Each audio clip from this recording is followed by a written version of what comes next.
পানি ছাড়াই চেয়ারে বসতে পারি নাই। ওই মা বাবার চোখের পানি আর দোয়া ছাড়া তুমি পরীক্ষায় ভালো নাম্বার পাও নাই। যতই বাহাদুরি করো, ওই মা বাবায় যদি দোয়া না করতেন, তুমি ডাক্তার, এমবিবিএস ডাক্তার, এসপি হতে পারতা না, সম্মানের বাড়ি পাইতা না, গাড়ি পাইতা না, চেয়ার পাইতা না। সবকিছু পাওয়ার পেছনে কুদরত আমার আল্লাহর, দোয়া হলো মা বাবা। ঠিক। ওই মা বাবারে কষ্ট দিও না রে যুবক। বয়ানের ভেতরে কত মানুষ কান্না করে, মোনাজাতে কান্না করে, অথচ তোমার চোখে পানি নেই কেন? গুনার কারণে আল্লাহ বেজার, তোমার মা বাবা তোমার উপরে বেজার। ও পর্দার আড়ালের আম্মা জানেরা, আল্লাহ তাআলা আপনাদের এত সম্মান দান করলেন। আপনারা সমস্ত নবীদের মায়ের মতো মা, আপনারা সাহাবায়ে কেরামদের মায়ের মতো মা, আপনারা হাফেজে কোরআনদের মায়ের মতো মা, আপনারা বড় বড় বড় বড় সম্মানিত সন্তানদের মা, আপনারা এত দামি। এই দুনিয়াতে আপনাদের মতো দামি মা আর কেউ নাই। ওরে আম্মা জান, আপনাদের এত সম্মান। আপনারা আয়েশা রাদিয়াল্লাহু আনহার মতো নারী, আপনারা খাদিজা রাদিয়াল্লাহু আনহার মতো নারী, কলিজার টুকরা নবীর কন্যা ফাতেমা রাদিয়াল্লাহু আনহার মতো নারী। এত সম্মান আল্লাহ আপনাদের দান করেছেন। এরে আম্মা জান, আপনার সন্তান ডাক্তার হবে, আলহামদুলিল্লাহ। আপনার সন্তানকে ইঞ্জিনিয়ার বানাবেন, দোয়া করি আলহামদুলিল্লাহ। আপনার সন্তানটাকে প্রফেসর বানাবেন, এসপি বানাবেন, ডিসি বানাবেন, বিসিএস ক্যাডার পড়াবেন, বড় দক্ষ সন্তান হিসেবে রাখবেন, আল্লাহর শুকর। কিন্তু অনুরোধের আম্মা জানেরা, আপনার সন্তানটাকে বেয়াদব বানাবেন না। আপনার সন্তানের আচরণে যেন এলাকার কোনো মুরব্বীরা কষ্ট না পায়, আপনার সন্তানের ব্যবহারে যেন কোনো আলেম কষ্ট না পায়, আপনার সন্তানের ব্যবহারে যেন কোনো যুবক কষ্ট না পায়। বরং এমন আদর্শওয়ালা সন্তান রেখে যাবেন, ডাক্তার হলেও যেন সবাই দোয়া করে, ইঞ্জিনিয়ার হলেও যেন তার আচরণে সবাই দোয়া করে, একজন প্রফেসর হলেও যেন সবাই দোয়া করে। আর এই রকম আদর্শ সন্তান যদি দুনিয়াতে রেখে যাইতে চান, আম্মা জান, আব্বা জানেরা, আপনাদের আগে আদর্শওয়ালা হতে হবে। 5 বেলার নামাজ পড়িয়া সন্তানের জন্য দোয়া করতে হবে, সন্তানকে বুঝাতে হবে নামাজ 5 ওয়াক্ত পড়বে। যে যেই লাইনে থাকুক না কেন, এক বেলার নামাজ বন্ধ করা যাবে না, দাড়ির মধ্যে অস্ত্র লাগানো যাবে না, নামাজ 5 বেলার পড়বে। মা বাবার দোয়া নিয়ে চলবে, ওলামায়ে কেরামের দোয়া নিয়ে চলবে, আল্লাহর মোহাব্বত নিয়ে চলবে, নবীর সুন্নতের বিপরীত লাইনে চলবে না। ও যুবক, ওই মা বাবার দোয়া নিয়ে সামনে আগাও, একটু অন্তরকে বুঝাও। তোমার আমার মতো যুবক যদি স্কুল কলেজে পড়ে, চাকরি করে, ব্যবসা করে, যদি হালাল খায়, দাড়ি রাখে, নামাজ পড়ে, আমি কেন পারবো না? আমার উপরে বুঝি আল্লাহ বেজার হয়ে গেল গুনাহের কারণে, আমার মা বাবার বরদোয়া না জানি আমার কপালে লেগে গেল। অতএব আল্লাহ বলেন, ও বান্দা তওবা কর, আমি তোর জীবনের সব গুনাহ একটা মুহূর্তের জন্য ক্ষমা করে দিতে পারি। অতএব তওবার মতো তওবা করো, চোখের পানি ছেড়ে কান্না করো। ও যুবকেরা, আমার নবীর সুন্নতের উপরে চলতে গেলে তোমার লেখাপড়া বন্ধ হবে না, চাকরিও তোমার যাবে না, তোমার দুনিয়ার সম্মানও কমবে না। ও আল্লাহর বান্দারা, আজকে আমি বক্তা, তুমি শ্রোতা, যতই ভাব দেখাই না কেন, টাকার বাহাদুরি, ক্ষমতার বাহাদুরি, সাদা কাফনে যেদিন ঢুকবা, ওই দিন টের পাইবা কার বাহাদুরি কোন জায়গায়। সবাই সাদা কাফনের প্যাকেটে যখন ঢুকবে, কে মাওলানা, কে মুফতি, কে আলেম, কে মূর্খ, কে ধনী, কে গরিব, কোনো ভেদাভেদ থাকবে না। 3টা সাদা কাফনের প্যাকেট বানাইয়া, কারো কাফনের উপরে লেখা থাকবে না এটা পীর সাহেবের লাশ, এটা ইমাম সাহেবের লাশ, এটা রিকশার ড্রাইভারের লাশ, লেখা থাকবে না। কাফনের মধ্যে ঢুকার পরে সব এক হয়ে যাবে, কবরের মধ্যে রাখার পরে 3টা প্রশ্ন সবার বেলায় করা হবে, কে ধনী, কে গরিব, কে আলেম, কে মূর্খ, ভেদাভেদ নাই। 3টা প্রশ্ন সবার বেলায় রেডি। 2 ফেরেশতা আসবে, রবের পরিচয় দাও, ধর্মের পরিচয় দাও, রাহমাতুল লিল আলামিনের পরিচয় দাও। এই 3টা প্রশ্নের জবাব কারা দিতে পারবে? আমরা হুজুরেরা পারবো না, এর কোনো গ্যারান্টি নাই। যদি থাকতো তো জান্নাতের টিকিট পাইয়া আবু বকরের মতো বান্দা সারাটা জিন্দেগি কান্না করতেন না। ওমরের মতো বান্দা রমজানের ঈদের দিন দরজায় তালা লাগায় কান্না করেন। আবু হুরায়রা কান্না করে বলে, ও খলিফাতুল মুসলিমিন, আজকে ঈদের আনন্দ বন্ধ করে আপনি দরজায় তালা লাগায় কান্না করেন কেন? ওমর বলে, আবু হুরায়রা ভাই, আনন্দ তো ওই ব্যক্তি করবে যার মধ্যে কোনো পেরেশানি নেই, চিন্তা নাই। আপনার কিসের চিন্তা? ওমরে ফারুক অর্ধ জাহানের খলিফা, সেই ওমর রাস্তা দিয়ে চললে শয়তান ওই রাস্তা থেকে পালায় যায়। এই ওমর কান্না করে আর বলে, আবু হুরায়রা, আমার চিন্তা রমজানে রোজা রাখলাম কবুল হইল কিনা পেরেশানি, রমজানে তারাবি পড়লাম কবুল হলো কিনা চিন্তা, জাহান্নামের আগুন থেকে নাজাত পেলাম কিনা চিন্তা। ওমরের মতো বান্দা যদি কান্না করে, ওসমান রাদিয়াল্লাহু তাআলা আনহু কবরের কিনারা দিয়া যখন যাইতেন হাউমাউ করে কান্না করতেন, অথচ এরা জান্নাতের টিকিট প্রাপ্ত 10 জন সাহাবা অগ্রিম টিকিট পেয়ে গেছে।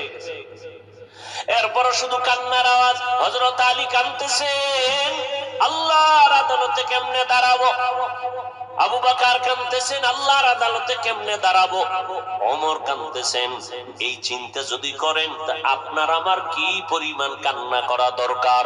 অথচ আমাদের চোখে তো পানি নাই, কেউ কান্না করে তাও বরদাস্ত করতে পারি না, পছন্দ করি না।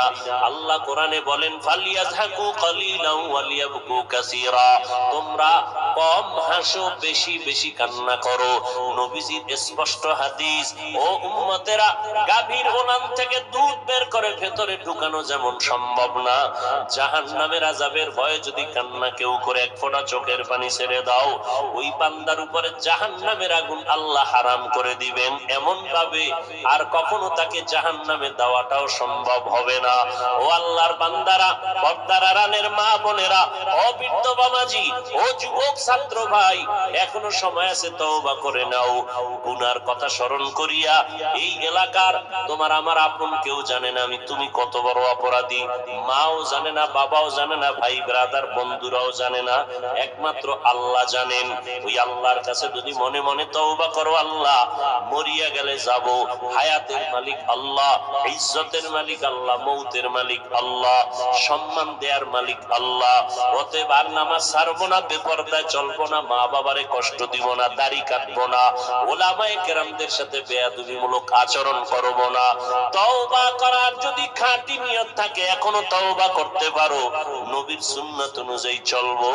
খাঁটি অন্তরে যদি তওবা করার নিয়ত থাকে, অন্তরে কোনো মুনাফিকি দুর্বলতা না থাকে, খাঁটি তওবার নিয়তে দুটো হাত আমার আল্লাহকে দেখাইয়া দাও।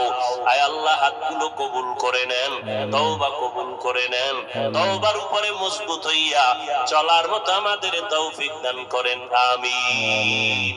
রহমতের নবী বললেন, আমি জানি না হাতের মুষ্টিতে কি আছে, আল্লাহ জানাইলে আমি জানি, আল্লাহ যদি জানান না তো আমি জানি না। রুটির মধ্যে বিষ মিশাইয়া দিছে দুশমন বুড়ি মহিলা। পয়গম্বর রুটি খাবেন, একজন সাহাবী গলায় দিয়া জাগায় বিষের ক্রিয়ায় মরে গেল। নবী বিষ মিশ্রিত রুটির একটা অংশ ভেতরে নিলেন, আর এক অংশ নিবেন। আল্লাহ জানায় দিলেন, জিব্রাইল যাও, নবী যেন আর খানাটা না খায়, রুটির মধ্যে বিষ মিশ্রিত আছে। নবী দেখেন না কেন? নবী বলেন, আল্লাহ দেখাইলে আমি দেখি, আল্লাহ দেখায় না তো আমি দেখি না। রুটির মধ্যে বিষ আল্লাহ দেখান নাই, প্রথম নবী দেখেন নাই। কবরের ভেতর দিয়া নবী হাঁটতেছেন, কবরের স্থানে হঠাৎ বলে, দোয়া করো কবরের মধ্যে আযাব হয়। রুটির বিষ দেখেন না, কবরের আযাব দেখেন কেন? আল্লাহর নবী বলেন, আমার আল্লাহ দেখাইলে আমি দেখি, আল্লাহ যদি দেখান না তো আমি দেখি না। চাচা আবু জাহাল, তোমার হাতে কি আছে আমি জানি না। নবী এবার হাতের মুষ্টির দিকে নজর দিয়া বলেন, হাতের মুষ্টিতে কি আছে তোরা একটু আওয়াজ দে। পাথরগুলো কালেমা পড়া শুরু করলো। আবু জাহাল পাথরগুলো মাটিতে ফালাইয়া বলে, মুহাম্মদ তুমি বড় জাদুকর। কপালে হেদায়েত নেই। মান ইয়াহদিল্লাহু ফাহুয়াল মুহতাদ ওয়া মান ইউদ্লিল ফালান তাজিদ লাহু ওয়ালিয়াম মুরশিদা। আল্লাহ যাকে চাইবেন হেদায়েতের মালা গলায় দিয়ে দিবেন। রহমতের নবীর চেহারা মোবারকের দিকে একটা নজর দিলে দীর্ঘদিনের ক্ষুধা নিবারণ হয়ে যায়, ক্ষুধা থাকে না। আমার নবীর চেহারার আলোতে অন্ধকারে কোনো বাতি লাগে না, নবীর চেহারায় আলোকিত হয়ে যায়। কেমন মায়ার নবী! আবু জাহাল দেখলো, বয়ান শুনলো, কালেমা পড়লো না, বিরোধিতা করলো আজীবন। আর নবীজির গর্দান কাটার জন্য ওমর তরবারি নিয়ে দৌড়ায় 100 লাল উট পুরস্কারের লোভে। মদিনার নবী কাঁদতেছেন, আল্লাহ হেদায়েতের মালা গলায় দেও। আল্লাহ বলেন আমি দিতেছি।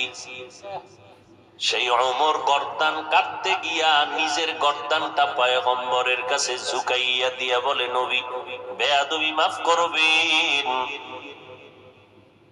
তরবারি আপনার হাতে দিলাম, আমি আপনার গর্দান কাটার জন্য আসছি, আপনি আমার গর্দান কেটে দেন, আর আমাকে কাটার আগে মুসলমানের কালেমাটা পড়াইয়া দেন। নবী বলেন হাত দাও। নবীর হাত মোবারকের সাথে ওমরের হাত লাগাইলো। সেকেন্ডে বিদ্যুতের গতির বেগে আরো দ্রুত ওমরের ভেতরে মুহাম্মদের রুহানি পাওয়ার গুলো ঢুকে গেল।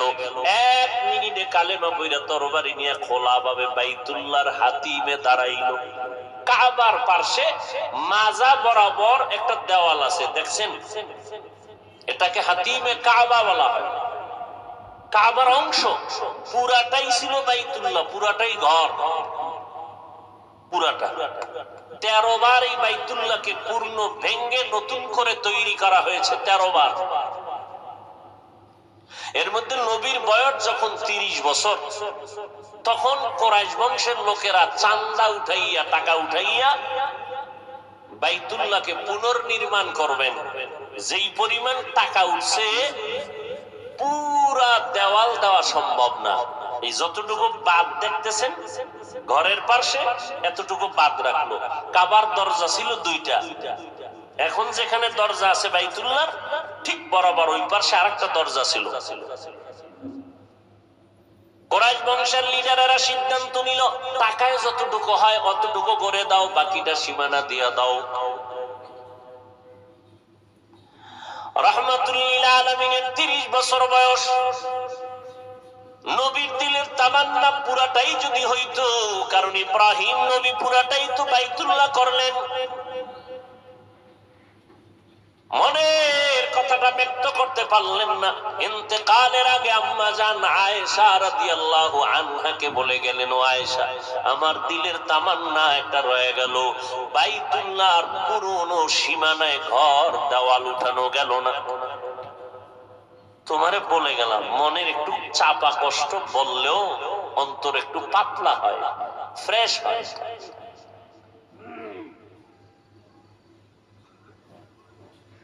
নবীর ইন্তেকালের পরে আব্দুল্লাহ বিন জুবায়ের মদিনার দায়িত্ব নেওয়ার পরে আম্মা জান আয়েশা তাকে বলছিলেন নবীর ওই ব্যথাটা। আব্দুল্লাহ বিন জুবায়ের পুরা অংশ নিয়ে বাইতুল্লাহ নির্মাণ করেছিল। বাগদাদের গভর্নর হাজ্জাজ বিন ইউসুফ হিংসার বশীভূত হইয়া জুবায়েরকে, আব্দুল্লাহ বিন জুবায়েরকে ফাঁসির কাস্টে ঝুলাইলো, গাছে লাঠ ঝুলাইয়া রাখলো, আর জিদে বলে না তোমার বানানো কাবা রাখা হবে না, এই ভেঙ্গে ফেললো। ভেঙ্গে আগের নমুনায় করেছে।